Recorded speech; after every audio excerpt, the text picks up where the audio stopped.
Le Real Madrid s'est qualifié pour les demi-finales de la Ligue des Champions, une qualification facile. On s'en doutait un petit peu après le match aller remporté 2-0. Même score à Stamford Bridge. Un Real particulièrement serein. On est loin des émotions, des scénarios rocambolesques de la saison passée, Raph. On sent un Real beaucoup plus serein qui maîtrise vraiment son sujet. Oui, le Real Madrid, c'est vraiment deux salles, deux ambiances par rapport à la saison dernière sur le tableau final. Vraiment, on a une équipe qui, l'année dernière, était vraiment sur l'émotion, sur les retournements de situation, sur l'énergie du désespoir à certains moments. Je pense notamment à la demi-finale contre Manchester City. Et là, c'est un Real qui est en totale maîtrise. Alors, comment expliquer qu'il y ait autant de maîtrise dans ces matchs-là? C'est notamment dû d'abord à leur solidité défensive.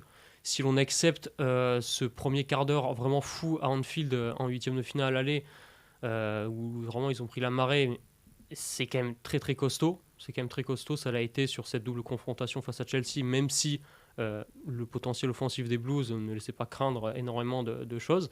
On a quand même un Thibaut Courtois qui a fait le taf, qui a fait le travail, même si on va être un peu plus soutenu, et une défense vraiment solide, un Eder Militao qui a été extrêmement présent pour contrer tous les ballons.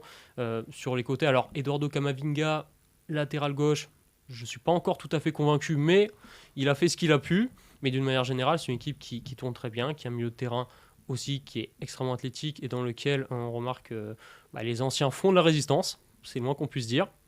Et puis on se rend compte, c'est surtout pour moi le vrai atout de ce Real Madrid-là, il ne dépend pas que de Karim Benzema. Oui, c'est ça. Là, ce qui est intéressant sur cette victoire à Stamford Bridge, c'est clairement que Karim Benzema passe quasiment à côté de son match. Ça fait peut-être, je crois, il n'a jamais été aussi peu influent sur le Real Madrid, sur le résultat du Real Madrid depuis la saison passée en Ligue des Champions. Je parle sur les tours à élimination directe.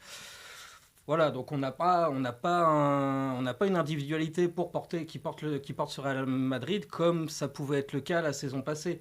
On a d'autres options, Rodrigo qui avait été plutôt discret sur le huitième de finale, même éventuellement le quart de finale aller, qui revient comme l'an dernier, avait été décisif en Ligue des Champions, là, qui claque un doublé, qui signe un doublé pour être plus soutenu. Mhm. Et Très bien. derrière, sur le plan collectif, il y a ce qu'il faut pour assumer quand un Benzema n'est pas au sommet comme à Londres.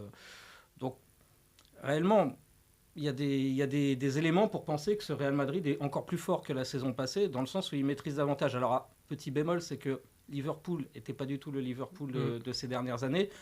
Chelsea, c'est un peu le marasme en ce moment. Donc, en effet, c'est compliqué de juger pleinement ce Real Madrid sur ces deux doubles confrontations. Je pense clairement que la demi-finale, a priori face à Manchester City, mais bon, sera plus intéressante pour vraiment évaluer le potentiel de ce Real-là. Mais sur l'ensemble de ce qu'on a vu jusque-là, ça paraît quand même beaucoup plus maîtrisé et en ce sens plus fort que la saison passée.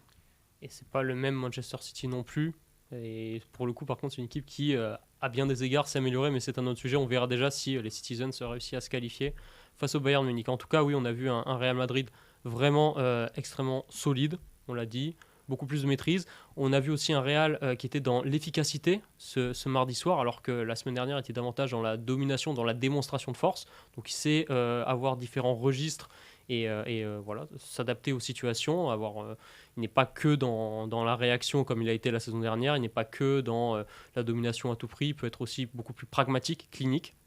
Et c'est pour ça qu'aujourd'hui, c'est vraiment une équipe extrêmement dangereuse qui pourrait peut-être aller chercher un nouveau titre dans cette compétition.